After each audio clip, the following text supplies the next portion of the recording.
மகாதேவியின் பாரம்பரியம் நமது ஆசிரமத்திலே, நம்மளுடைய பிரதான மூலஸ்தானத்திலே நீங்கள் பார்க்கின்ற போது கூட நாம் இந்த முக்கோணத்தின் கீழ்புறமாக அமைந்திருக்கின்ற அந்த முக்கோணத்தை தான் வடிவமைத்து அதனை சுற்றி நித்திய கலாதேவிகளை நாம் பிரதிஷ்டை பண்ணியிருக்கிறோம். ஆகவே அந்த அடிப்படையில் நான் முதலிலே கன்னியாகுமரி எப்படி கையை உயர்த்தி நிற்கின்றாள் என்ற அடிப்படையில் தான் அந்த வடிவம் இருக்கின்றது என்பதை அநேக சீடர்களுக்கும் தெரியும். அந்த அடிப்படையிலே அம்பிகை அப்படி நின்ற வண்ணம் இதுவே நான் முன் சொன்னது போல் கிறிஸ்துவத்திலே இயேசுநாதர் கூறியது, I will show you the way to the kingdom of God. அப்படி என்றால் நான் உங்களை இறைவனின் இருப்பிடத்திற்கு போகின்ற வழியை காட்டுகின்றேன். அதுவே என்னுடைய வேலை. நான் வந்திருக்கின்ற இந்த வேலையானது, இறை தூதனாக நான் வந்திருக்கின்ற இந்த வேலையானது, நான் உங்களுக்கு இறைவனின் இருப்பிடத்திற்கு போகின்ற வழியை நான் உங்களுக்கு காட்டுகின்றேன். I will show you the way to the kingdom of the God என்று சொல்லி பிறகு சொல்கின்றார். கன்னியாகுமரி நிற்கின்ற விதமும் அதுதான். என்ன என்றால் அவர் சொல்கின்றார், My father will bring down the kingdom of God. அப்படி என்று சொல்கிறார்.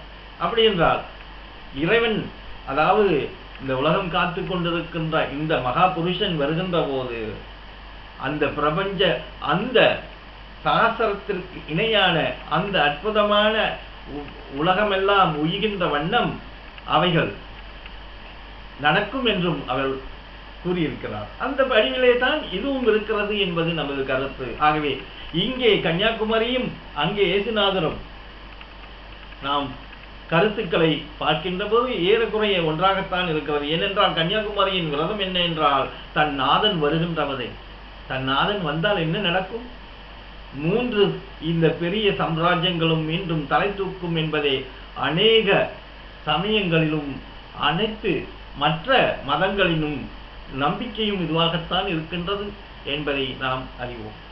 அந்த அடிப்படையிலே இது என்ன, இந்த தெய்வீகம், இந்த ஞானம், இதெல்லாம் இந்த இந்து மதத்துக்குள் தான் இருக்கிறதா, இல்லை இது கடந்தும் போகிறதா? உண்மையிலே எல்லாம் ஒன்று தான். ஒரே ஒரு இறைவன் பூஜ்யத்துக்குள்ளே ஒரு ராஜ்யத்தை ஆண்டு கொண்டு தெரியாமலே இருக்கின்றான் ஒருவன். அவனை தெரிய வேண்டும் என்று ஆர்வத்துடன் ஓடி ஓடி நாடி நாடி எப்பொழுதும் அதனால்தான் சிந்தனை செய் மனமே, தினமும் சிந்தனை செய் மனமே, செய்தால் அவனை சிந்தனை செய்யும் மனமே என்று, அதனால்தான் கருத்தினில் அன்பும் அகத்தினில் பண்பும் கொண்ட பரமதயாளனை தேடுக நாடுக என்று பாடுகிறோம். ஆகவே இந்த அடிப்படையிலே நம்மளுடைய இந்த செயல்தான் நம்மை உயர்த்தி வைக்க போகின்றோம். நம்மளுடைய இந்த மனம், இந்த மொழி, இந்த மெய்யான இந்த உடல் எப்படி இயங்குகிறது என்பதே முக்கியம். ஆகவே நாம் நன்றாக அழகாக வடிவமைத்து கொடுத்திருக்கிறோம். உடலாகி இருக்கின்ற இந்த உடல் 72,000 நாடிகளை கொண்டது.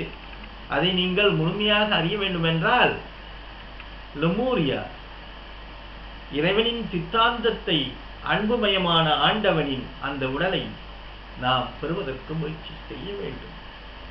அதுவே நரம்பில்லாத வெற்றிலையாக மாற வேண்டும், மரகதம்பால் என்று சொல்கிறோம். ஏனென்றால் நரம்பு இல்லாத வெற்றிலை என்றால் ஒரு உடலிலே அன்பு இருந்தால் நாடிகள் வழிதான் அது ஓடுகிறது.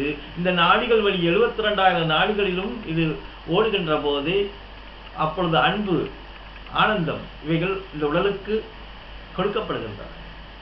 ஆகவே இந்த உடல் முழுவதுமே அந்த அன்புமயமாக போகின்ற போது அங்கே நரம்புகள் ஒன்றும் இல்லாமல் போகின்றன. ஏனென்றால் அந்த சரீரமே அன்புமயமாக பிரகாசிக்க தொடங்குகிறது. அதுவே மரகதமாக ஒளி வீச தூங்குகின்றது.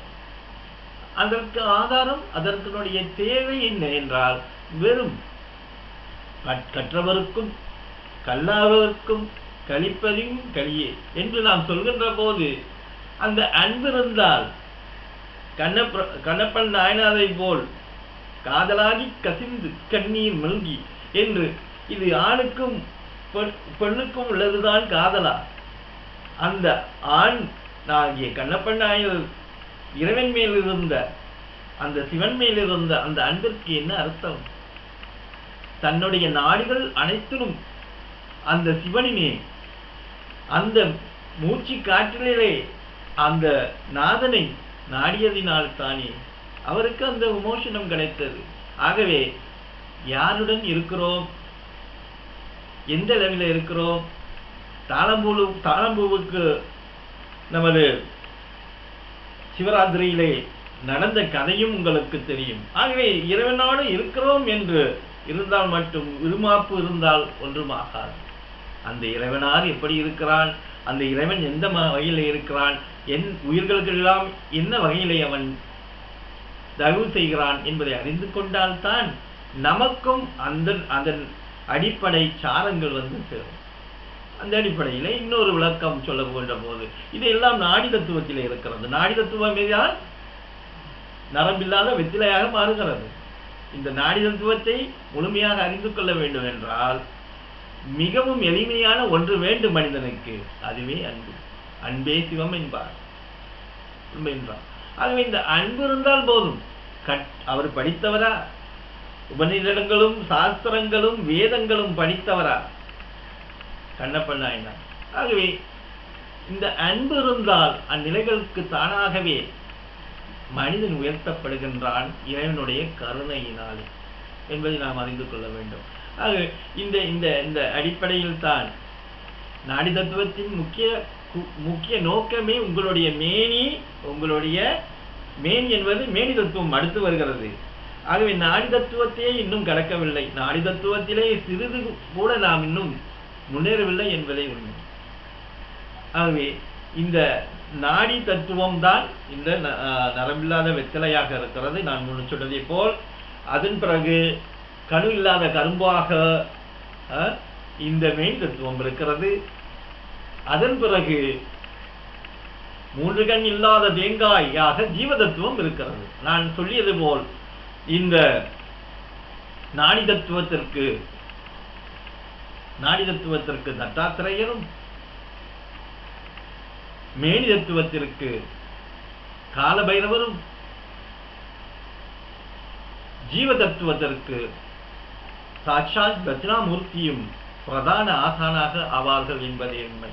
ஆகவே நாம் ஸ்ரீவித்ய பாரம்பரியத்தில் இருந்தாலும் ஆதிநாத கருணையினால் ஓம் ஸ்ரீனிநாத் என்ற மகாமந்திரத்தை கொண்டிருக்கிறோம். ஆதிநாதன் என்றால் அதனுடைய அலாதியான அந்த விஷயங்களே பெருநிலை. ஏனென்றால் ஒவ்வொரு நாடியையும் தன்னுடைய மேனில் இருக்கின்ற இந்த ஒவ்வொரு நாடியையும், இந்த 72,000 நாடிகளை கொண்ட இந்த மேனியிலே இருக்கின்ற ஒவ்வொரு நாடியையும் அந்த நிலை கொண்டவன் தன்னுடைய விருப்பத்திற்கேற்ற தன்னுடைய மனோ வலிமையினால், தன்னுடைய அறிவாற்றலினால் அந்த நாடிகளை நாணேற்றி அதை ஏவுகின்ற காலங்கள் அஸ்திரங்களாக மாறுகிறது. ஆகவே நீங்கள் ஆதிநாதனை கண்டால் அவர் எதன் மேல் அமர்ந்திருக்கின்றார் என்பதை உங்களுக்கு தெரிந்திருக்கலாம். தெரியாதவர்கள் இன்டர்நெட்டிலே இணையத்திலே தாராளமாக நீங்கள் ஆதிநாத் என்று அடித்தீர்கள் என்றால் நிச்சயமாக அந்த படங்கள் உங்களுக்கு காட்டும். அவர் சர்ப்பங்கள் மேல், நாகத்தின் மேலே, பல 1000 நாகத்திற்கு மேலே அமர்ந்திருக்கிறார். இதனுடைய சாரமே பதாஞ்சலி யோகமாக மாறுகிறது. ஆகவே இது நாடி தத்துவம். இது வெறும் பாம்புகள் அல்ல, சர்ப்பங்கள் அல்ல, இவையெல்லாம் நாடிகள். அந்த நாடிகளை எப்படி நாம் இந்த பிரபஞ்சத்தோடு பயன்படுத்திக் கொள்ளலாம் என்பதே இந்த நாடி தத்துவத்தின் முடிவாக மாறும். ஆகவே நான் சொன்னது போல் அந்த காலத்திலே நாகாஸ்திரம், பிரம்மாஸ்திரம் இவைகள் உண்டா? இவைகள் உண்மையா? மனோலயங்களிலே மனசக்தியினாலே நாம் தெரிந்திருக்கிறோம், அறிந்திருக்கிறோம். முனிவர்கள், தபசிகள், அவருடைய வாக்குகள் பலிக்கின்றது என்றால் எப்படி பலிக்கின்றது? அந்த நாடி தத்துவத்திலிருந்து வருகின்ற அங்கே வாக்கும் அதனுடைய அக்னியும் சேர்ந்து செயல்படுகின்றது. அந்த சப்தமும் காலமும் கலந்தே சத்தியமாக நிற்கின்றது. ஆகவே அவர்கள் சொல் பலிக்கின்றது, அது ஏவப்படுகின்றது. இதுவே இந்த வில்வித்தையின் சாரமாகவும் கூட இருக்கிறது. ஆகவே நாம் இங்கே பிரபஞ்ச வீரர்களை உருவாக்குகிறோம் என்று நான் சொன்னதெல்லாம் இன்று கடந்த காலங்களிலே நாம் 10ஆம் தேதி 7வது மாதம் 2010 என்னுடைய தெய்வீக பிறந்தநாளாக கொண்டாடி அந்த சிறந்த நாளிலே என் அருமை சீடர்கள் அனைவரும் அக்னியின் முன்னே சத்திய பிரமாணம் செய்து கொண்டோம். அன்று அந்த செயல்பாடுகள், அந்த உறுதிப்பாடுகள் எப்படி நடந்தன? அந்த சூரியகாந்த பறவையாக இருக்கின்ற அந்த அக்னியின் வந்த பாரம்பரியத்திலிருந்து வந்ததே என்பதே உண்மை. ஆகவே ஏனென்றால் இந்த பறவையானது பல காலங்களால் தனிமையாகவே பறக்கிறது. அது தன் துணைகளை தேடிக்கொள்ளலாம், தன்னுடைய சீடர்களை அந்நிலைக்கு உயர்த்தலாம் என்ற முடிவினால் அவைகளை தான் வந்த வழியின்படியே ஒவ்வொரு ஆன்மாவையும் பரிசுத்தம் ஆக வேண்டும் என்று அந்த அக்னியிலே தங்களை அர்ப்பணித்துக் கொள்ள தூண்டியது. அதில் வந்த நிலைகள் நமக்கு தெரியும். அதனால் சீடர்கள், அதில் சில சீடர்கள் பெரிய நிலையை அடைந்தார்கள் என்பதே உண்மை. இது சத்தியம். ஆகவே இந்த உடல் வாழ்க்கை, இந்த மனித வாழ்க்கை, இந்த நம்மளுடைய தெய்வீக வாழ்க்கை, இவைகளெல்லாம் நாம் கருத்தில் ஏற்றுக்கொள்ள வேண்டும். நம்மளுடைய முயற்சிகள், நம்மளுடைய செயல்பாடுகள், நம்மளுடைய ஆசிரமத்திலே நாம் இந்த குருவாக இருந்து என்ன சொல்லிக் கொடுக்கிறோம், எந்த அளவிற்கு அதை ஏற்றுக்கொண்டு நீங்கள் வளர்ச்சி காண்கின்றீர்கள், இவைகளெல்லாம் முக்கியம். அப்படி வளர்ச்சி காண்கின்ற நீங்கள் உங்களுக்கே தெரிகின்றது மாற்றங்கள், உங்களுக்குள்ளே தெரிகின்றது மாற்றங்கள். அதிலே நான் இந்த வளர்ந்து வருகின்ற சீடர்களை சொல்கிறேன். இந்த வளர்ந்து வருகின்ற சீடர்கள் சர்வ சாதாரண நிலைகள், உலக சம்பந்தப்பட்ட நிலைகள், சரீரத்தை சம்பந்தப்பட்ட நிலைகள், இவைகளுக்காக தங்களுடைய இந்த இறை சக்தியை, இறை நம்பிக்கையை, இந்த அற்புதத்தை, இந்த அமிர்தத்தை அதற்காக அடமானம் வைக்க முடியுமா? நல்லதோர் வீணை செய்தே அதம் நலம் கெட புழுதியில் எரிவதுண்டோ, சொல்லடி சிவசக்தி என்றே முடித்துக் கொள்கின்றேன். ஓம் ஸ்ரீநாத்.